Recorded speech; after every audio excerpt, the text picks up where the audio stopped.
Wondered how it all started and why it's called Lego? Actually, the name is much older than this plastic brick. Are you curious? Let me tell you how it all began. Many years ago, there was a skilled and hard-working carpenter named Ole Kirk Christensen. Ole was a respected carpenter with his own company, but times were hard, so he didn't have much money and had to dismiss his last worker.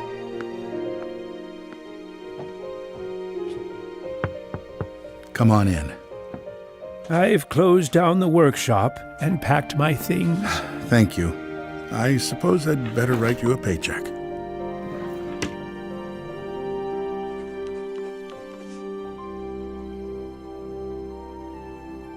Take care.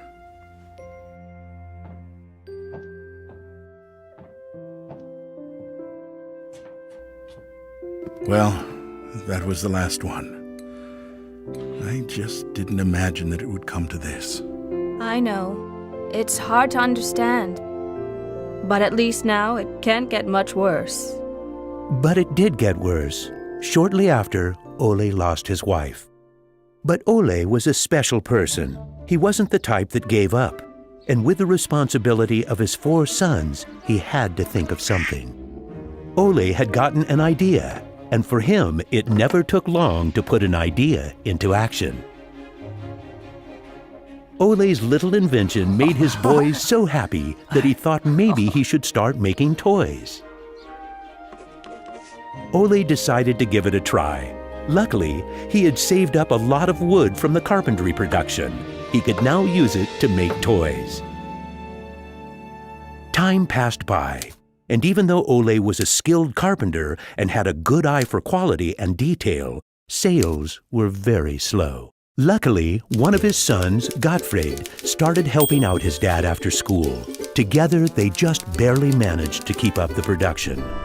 Eventually, word began to spread that wooden toys of the finest quality were being made in the little workshop in Billund. One day, a man drove into town, a man who would change Ole's future.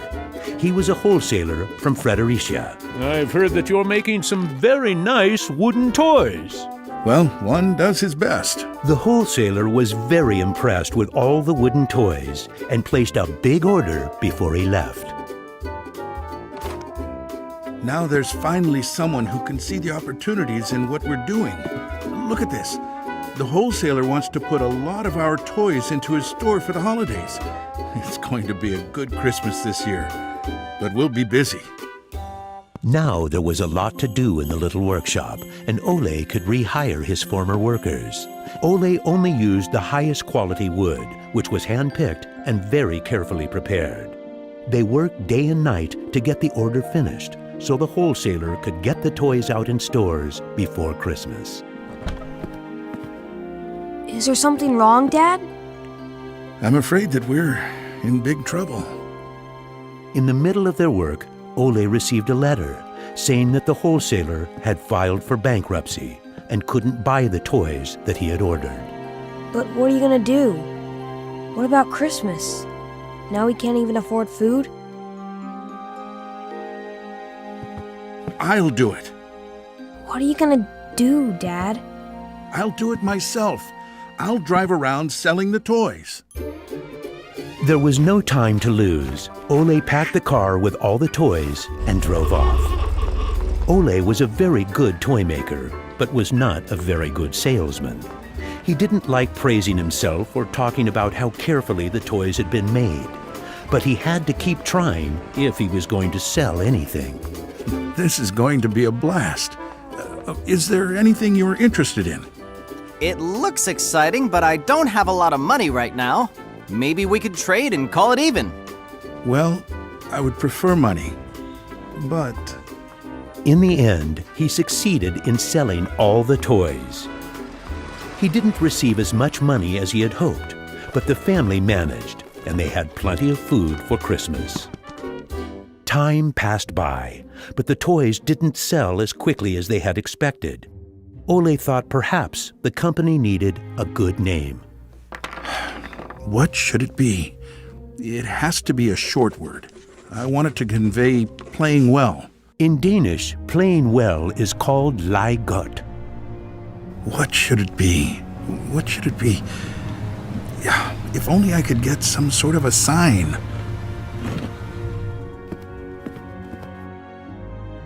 Lego. As you can see, Ole himself ended up finding a very suitable name. But what he didn't know was that in Latin, the word Lego means I put together. The name Lego was well received, and the company slowly started to move forward. We have made 3,000 crowns this year, and we have more orders than usual.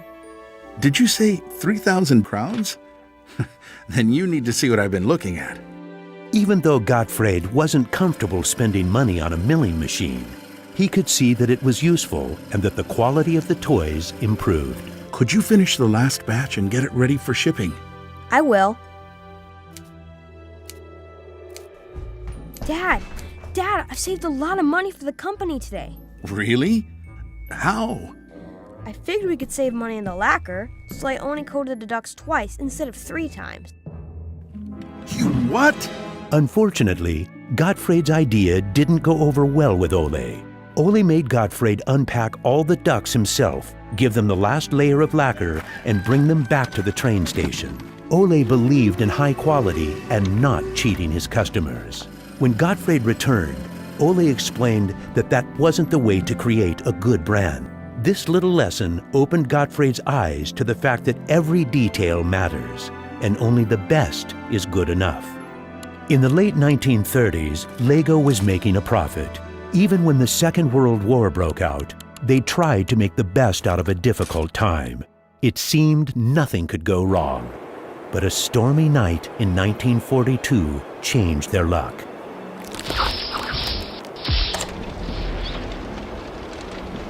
There's a fire! The workshop is on fire! But when the firemen arrived, they were unable to save the workshop. It burned to the ground, and all the drawings and models were destroyed. Ole was beginning to lose hope. All that he had worked for was gone, and he almost lost his company. But being responsible for his children and workers inspired him to rebuild Lego. A new factory was constructed. Soon the production of wooden toys started again. The little company fought its way back into the market. Gradually, the Lego factory began to run smoothly, and Ole started looking for new challenges. One day, he went to Copenhagen to look at a new machine that had just arrived in Denmark. It was a plastic molding machine, and Ole was very excited about it. Should we buy it? It sure is a good bargain, and it will give us a lot of opportunities. Well, it does sound interesting, but it is a lot of money. I'll take that as a yes.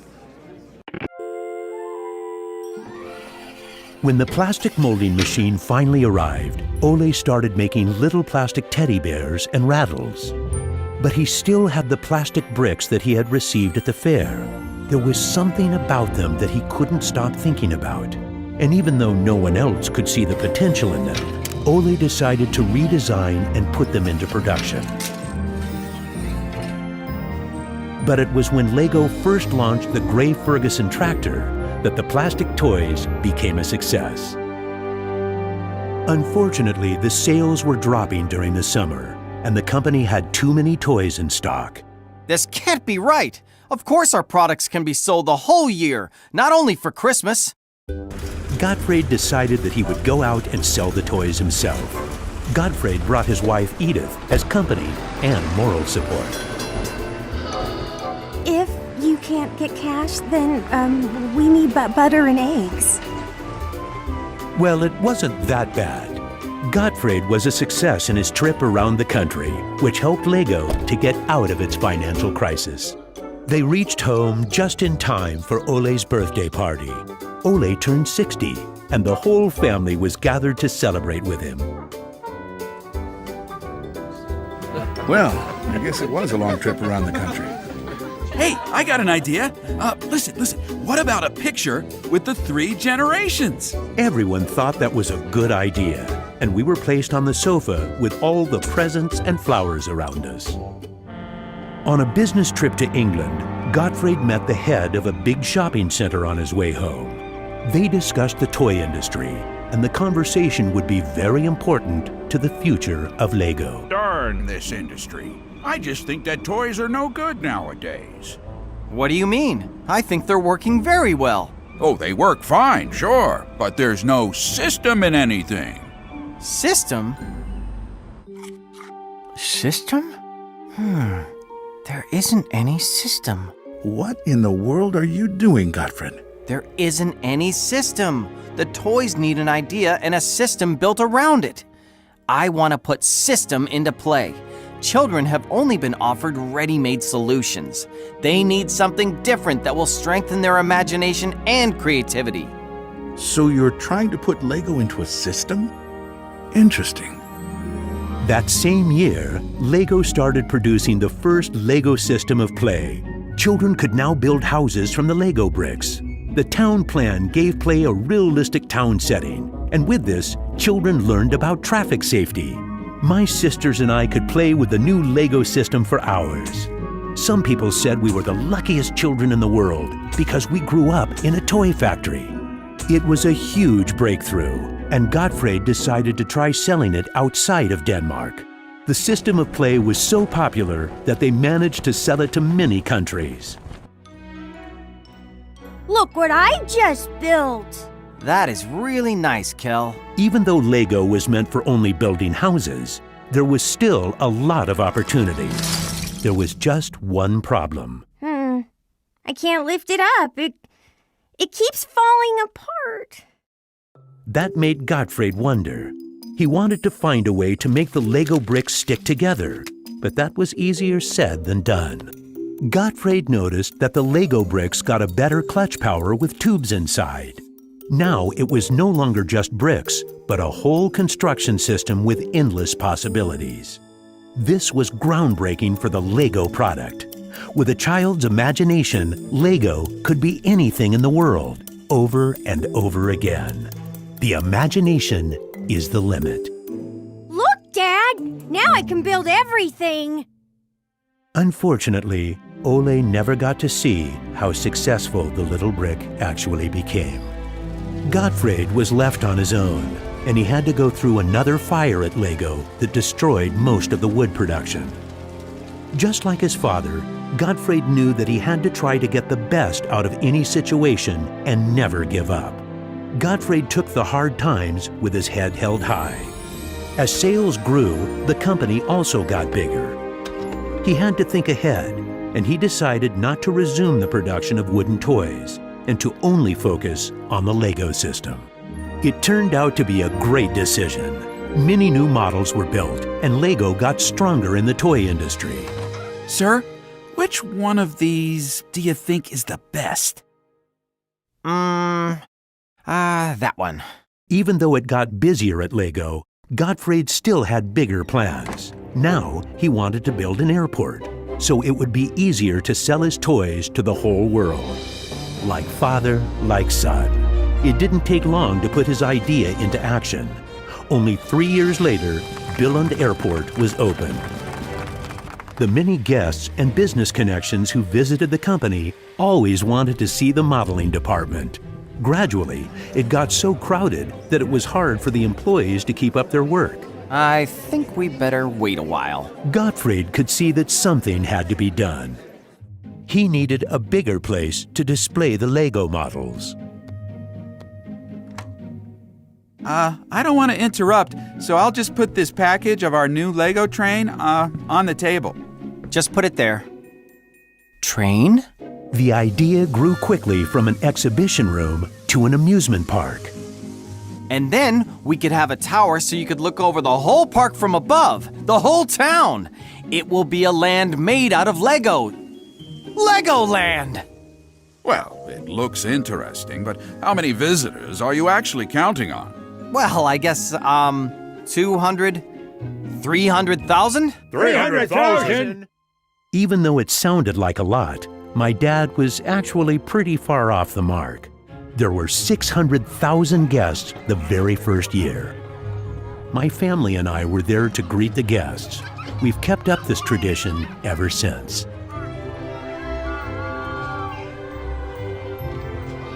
Now you know how it all began.